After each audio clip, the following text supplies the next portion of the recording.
dans la peau des Juifs et des Romains, d'imaginer comment eux ont vu Jésus et de comprendre qu'à leur place, on aurait peut-être aussi condamné Jésus. Vous allez voir que Kim Bang-gu, c'est vraiment une copie conforme de Jésus, mais en noir. Il est peu instruit, mais quand même beaucoup plus que les prophètes ou les apôtres du temps du Christ. Il a été baptisé et instruit par la mission baptiste au Congo. Il ambitionne d'être pasteur, mais les missionnaires ne l'acceptent pas. Alors il tente d'être au moins catéchiste pendant un temps. Il se marie, il aura 3 enfants qui développeront l'entreprise Kimbangiste. Voici la photo habituelle de Kim Bang-gu qui n'est malheureusement pas très nette, c'est celui de droite. Sa prédication commence en avril 1921, c'est-à-dire il y a 100 ans. Sa prédication va durer jusqu'à son arrestation en septembre de la même année, c'est-à-dire après quelques mois comme pour Jésus. Et il faut qu'il ait justement 33 ans comme Jésus, c'est pour ça que certains le font naître en 1887. Et vous voyez sur la dernière photo, une de ces statues géantes.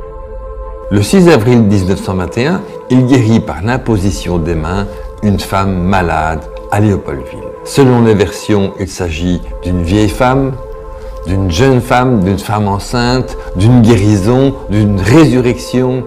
C'est pas très clair, mais puisqu'il y a une date, le 6 avril, ça donne l'impression d'un fait réel. Et ensuite, il retourne dans son village Nkamba, mais il est précédé par sa réputation de guérisseur et il va attirer les foules.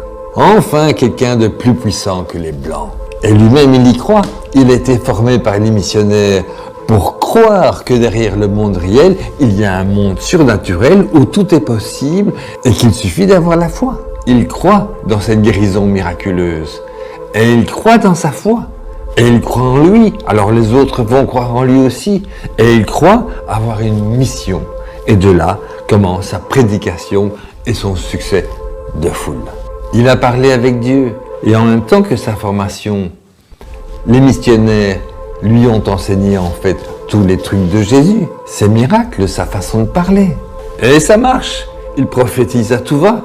Il dit ce que les gens veulent entendre, il leur annonce de bonnes choses sans que ça ne leur coûte rien puisque c'est pour plus tard. Et il ne réalise jamais rien de concret, si ce n'est des actes de thaumaturgie dont le témoignage est toujours très discutable. Les gens viennent de loin pour se faire guérir. Les éclopés font la course pour être guéris par Kim Bang-gu. Certains se sentent guéris et font de la publicité pour le prophète, d'autres sont déçus et vont se plaindre chez les concurrents, les missionnaires, en leur disant « Vous savez, Kim Bang-gu, mais Kim Bang-gu se défend évidemment avec le soutien de ses acolytes et il leur dit « Mais si ça n'a pas marché, c'est parce que vous n'avez pas assez la foi. » Alors en quelques semaines, Kim Bang-gu attrape le gros coup et il n'y a plus de limite. Comme pour Jésus qui passe d'une prédication paisible, orientée vers les autres, à un stade où il se prend pour Dieu et veut que tout le monde lui obéisse, eh bien Kim Bang-gu aussi, à un moment donné, se prend pour Dieu. Il est l'envoyé du Dieu Tout-Puissant. Il est l'incarnation de l'Esprit Saint lui-même. Le Christ a déménagé son royaume de Jérusalem à Nkamba, son village natal dans le Bas-Congo, qui deviendra la nouvelle Jérusalem. Présentement, le Christ, il a changé d'adresse. Il y a encore plein de similitudes avec Jésus. En particulier, il fait des tonnes de miracles.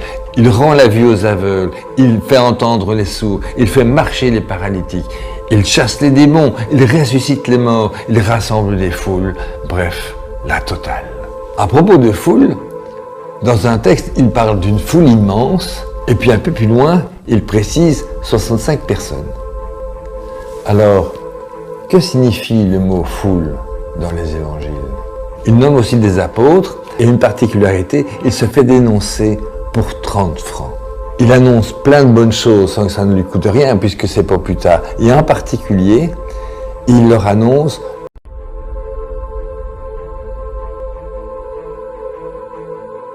Bonjour à tous.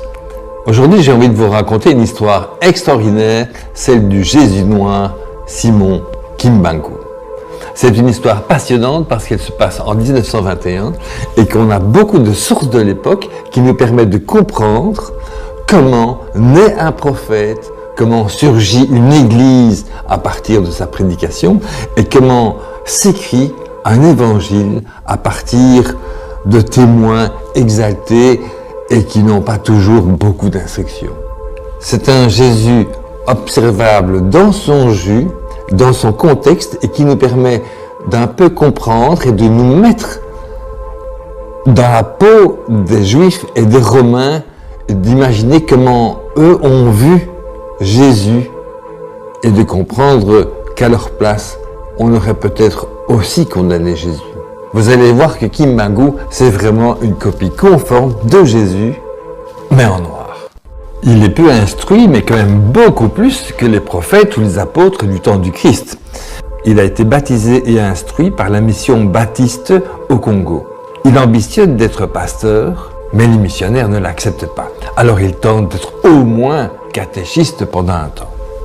Il se marie, il aura 3 enfants qui développeront une entreprise kimbanguiste. Voici la photo habituelle de Kim Bang-gu qui n'est malheureusement pas très nette, c'est celui de droite. Sa prédication commence en avril 1921, c'est-à-dire il y a 100 ans. Sa prédication va durer jusqu'à son arrestation en septembre de la même année, c'est-à-dire après quelques mois, comme pour Jésus. Et il faut qu'il ait justement 33 ans comme Jésus, c'est pour ça que certains le font naître en 1887. Et voyez sur la dernière photo, une de ces statues géantes.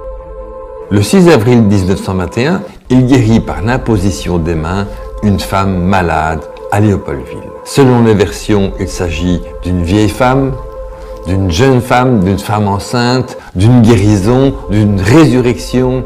C'est pas très clair, mais puisqu'il y a une date, le 6 avril, ça donne l'impression d'un fait réel. Et ensuite, il retourne dans son village Nkamba, mais il est précédé par sa réputation de guérisseur et il va attirer les foules.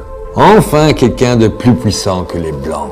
Et lui-même, il y croit. Il a été formé par les missionnaires pour croire que derrière le monde réel, il y a un monde surnaturel où tout est possible et qu'il suffit d'avoir la foi. Il croit dans cette guérison miraculeuse. Et il croit dans sa foi. Et il croit en lui, alors les autres vont croire en lui aussi. Et il croit avoir une mission. Et de là commence sa prédication et son succès de foule. Il a parlé avec Dieu. Et en même temps que sa formation, les missionnaires lui ont enseigné en fait tous les trucs de Jésus, ses miracles, sa façon de parler. Et ça marche. Il prophétise à tout va. Il dit ce que les gens veulent entendre, il leur annonce de bonnes choses sans que ça ne leur coûte rien puisque c'est pour plus tard. Et il ne réalise jamais rien de concret, si ce n'est des actes de thaumaturgie dont le témoignage est toujours très discutable. Les gens viennent de loin pour se faire guérir. Les éclopés font la course pour être guéris par Kim Bang-gu. Certains se sentent guéris et font de la publicité pour le prophète, d'autres sont déçus et vont se plaindre chez les concurrents, les missionnaires, en leur disant « Vous savez, Kim Bang-gu, mais Kim Bang-gu se défend évidemment avec le soutien de ses acolytes et il leur dit « Mais si ça n'a pas marché, c'est parce que vous n'avez pas assez la foi. » Alors en quelques semaines, Kim Bang-gu attrape le gros coup et il n'y a plus de limite. Comme pour Jésus qui passe d'une prédication paisible, orientée vers les autres, à un stade où il se prend pour Dieu et veut que tout le monde lui obéisse, eh bien Kim Bang-gu aussi, à un moment donné, se prend pour Dieu. Il est l'envoyé du Dieu Tout-Puissant. Il est l'incarnation de l'Esprit Saint lui-même. Le Christ a déménagé son royaume de Jérusalem à Nkamba, son village natal dans le Bas-Congo, qui deviendra la nouvelle Jérusalem. Présentement, le Christ, il a changé d'adresse. Il y a encore plein de similitudes avec Jésus. En particulier, il fait des tonnes de miracles. Il rend la vue aux aveugles, il fait entendre les sourds, il fait marcher les paralytiques, il chasse les démons, il ressuscite les morts, il rassemble les foules. Bref, la totale. À propos de foule, dans un texte, il parle d'une foule immense, et puis un peu plus loin, il précise 65 personnes. Alors, que signifie le mot foule dans les évangiles? Il nomme aussi des apôtres, et une particularité, il se fait dénoncer pour 30 francs. Il annonce plein de bonnes choses sans que ça ne lui coûte rien, puisque c'est pour plus tard. Et en particulier, il leur annonce que les noirs vont devenir blancs et les blancs vont devenir noirs. C'est très intéressant parce qu'on comprend qu'aucun blanc ne va vouloir adhérer à cette religion de peur de devenir noir. Donc, Kimbangu annonce clairement que c'est une religion qui est destinée aux noirs, mais quand Jésus annonce que les premiers seront les derniers, Jésus annonce aussi que c'est une religion destinée aux derniers. Et pourtant, il y a beaucoup de premiers qui vont vouloir adopter la religion chrétienne, des rois, des princes, des empereurs, des bourgeois. Et ça, c'est incompréhensible. Alors, grâce à Kimbangu, il va y avoir une espèce de réveil chrétien noir. D'une certaine façon, les missionnaires profitent de ce réveil chrétien parce que Kimbangu est contre la sorcellerie, il interdit les fétiches, il est contre la polygamie, contre l'alcool, contre le tabac, contre l'indécence. Donc d'une certaine façon, ça sert les missionnaires qui en même temps sont surpris de la crédulité de ces indigènes, en oubliant qu'il faut exactement la même crédulité pour croire au miracle de Jésus. Et puis les missionnaires n'aiment pas trop quand ça se passe sans eux. Ainsi, les missionnaires vont finir par rejeter Kimbangu tout en se battant entre eux, comme le faisaient les différentes confessions juives. Par exemple, les catholiques vont reprocher aux protestants d'avoir favorisé le mouvement prophétique de Kimbangu. Et on peut comprendre cette tension parce que la fréquentation des églises baisse, des dispensaires se vident parce que les gens préfèrent une guérison miraculeuse qui est bien plus efficace que d'attendre au dispensaire. Il prophétise aussi la fin de la domination du Congo et la disparition de la race blanche abominable, un peu comme à Jérusalem, on prédisait aussi la fin de la domination romaine. Donc, il se retrouve poursuivi à la fois par les mouvements religieux et par l'administration coloniale. Finalement, il est capturé le 12 septembre 1921 et déféré devant un tribunal militaire. La lecture du verdict du jugement est édifiante. D'abord par sa partialité, Kimbangu n'avait vraiment aucune chance. Et puis aussi par son arrogance. Ces chrétiens blancs se sont moqués des miracles et des manigances de Kimbangu, mais ils auraient pu aussi bien avoir la clairvoyance de se moquer des manigances et des miracles de Jésus. Ensuite, il sera fouetté comme Jésus et finalement condamné à mort. Plus tard, le roi Albert va commuter sa peine en prison à perpétuité. Finalement, il meurt en 1951, 30 ans plus tard, mais ses partisans diront qu'il est mort plusieurs fois pendant sa vie publique en résistant toujours, sauf en 1951. Depuis lors, il apparaît ici ou là, en Afrique, mais aussi ailleurs. Donc au fond, Kimbangu a inventé un christianisme noir par opposition au christianisme blanc. Ensuite, l'église kimbanguiste se développe en même temps que le mouvement d'indépendance du Congo. Elle sera finalement reconnue même par la Belgique en 1959. Le centre de cette église est à Nkamba, donc le village natal de Kimbangu, où a été bâti un temple gigantesque dessiné selon la vision d'Ézéchiel. Et il y a aujourd'hui plusieurs dizaines de millions de fidèles kimbanguistes, surtout en RDC et en Belgique, mais aussi en France et ailleurs. L'église est dirigée aujourd'hui par le petit-fils, sa divinité, Simon Kimbangu Kangani. C'est une entreprise familiale, florissante, et comme vous voyez, les chefs sont bien nourris. Plusieurs textes relatant la vie de Kimbangu tiennent lieu d'évangiles, avec évidemment plein de problèmes d'authenticité. Alors je voudrais vous lire un extrait. À Kinshasa, le prisonnier était transféré à la prison de Kintambo, puis ensuite à Lutendele, au bord du fleuve Congo. Et là, les autorités coloniales vont mettre Papa Simon Kimbangu dans un fût contenant des produits asphyxiants. Le fût est soudé et jeté dans le fleuve, mais quelques instants après, Papa Simon Kimbangu sortira miraculeusement sain et sauf. On va alors le fusiller sur le champ, mais hélas pour les tirailleurs, Papa Simon Kimbangu ne mourra pas et va continuer à avancer comme si de rien n'était. On va alors l'attacher à l'aide d'une chaîne contre une grosse pierre et le jeter dans le fleuve. Papa Simon Kimbangu réapparaîtra et marchera tranquillement sur les eaux du fleuve pour revenir se livrer à ses tortionnaires. Toutes les tentatives d'assassinat du prisonnier échouèrent. Alors, un autre extrait. À l'annonce de la mort de Papa Simon Kimbangu, les autorités coloniales étaient très joyeuses. Et le même samedi 13 octobre 1951, un dîner fut organisé à l'hôtel Regina de Kinshasa. En plein dîner, Papa Simon Kimbangu réapparaît physiquement en leur présence. C'était la vraie panique, la grande débandade. Chacun prenait ses jambes à son cou. Il y eut des fractures et des blessures au cours des fuites tout azimut. Le seul Congolais témoin présent de cette soirée fut par la suite envoyé en Belgique avec toute sa famille pour garder secrète cette nouvelle très troublante.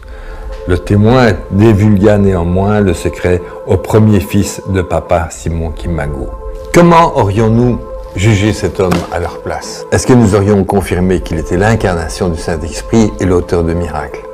Est-ce que nous aurions choisi de nous prosterner devant lui? Et aujourd'hui, l'Église kimbanguiste est capable, comme l'Église catholique, d'ergoter sur des points de doctrine parfois très éloignés de ce qu'a dit ou pensé le prophète. Voilà des siècles qu'on se bat pour des dieux issus de témoignages vraiment très flous. Alors, la prochaine vidéo, les péchés n'existent pas. Ciao! Si vous voulez découvrir encore d'autres aspects rigolos de la Bible, je vous recommande le livre « Où diable Dieu se cache-t-il dans la Bible ?» Je vous salue au nom de Jésus. Je suis précisément à Kinshasa. Naza responsable ya Ophelina. Jésus est mon papa. Naye liboso na bino pour na représenter bino bana o bozomona na bilili pe ba difficulté tozanango. Na bandaki musala o ça fait longtemps ya koboko la bana selon ainsi dit l'Éternel. Mais ba difficulté ezamingi, difficulté ya loyer parce que tozo futela. Et puis, difficulté à foutre la banane minerval pour tout suite au bandaki. Tout ça qui avance, mais tikalindambo. Nazo banga ke bana oyo bakata classe bakoma nango na sukate. C'est pour cela Dieu m'a mis au cœur na lancé message oyo na batu nyonso ya motema malamu basunga bana oyo bozomona na bilili.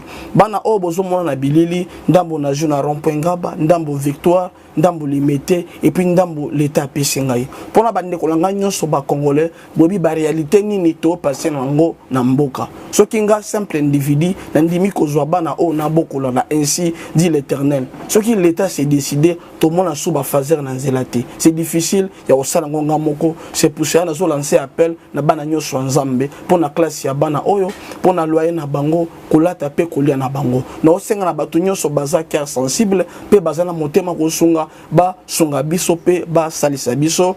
Toza na commune ya Kalamu, quartier Kauka, référence ya monene tukangami na université Kimbangiste, avenue comme Eza, Marin, numéro 16. Numéro de téléphone, biso pour na bateau, balingi ba contacter biso pour na ba détail mosusu, Eza plus 243 89 72 32 229. Zamba pambo la bateau nyoso ba ko assister biso. Merci beaucoup.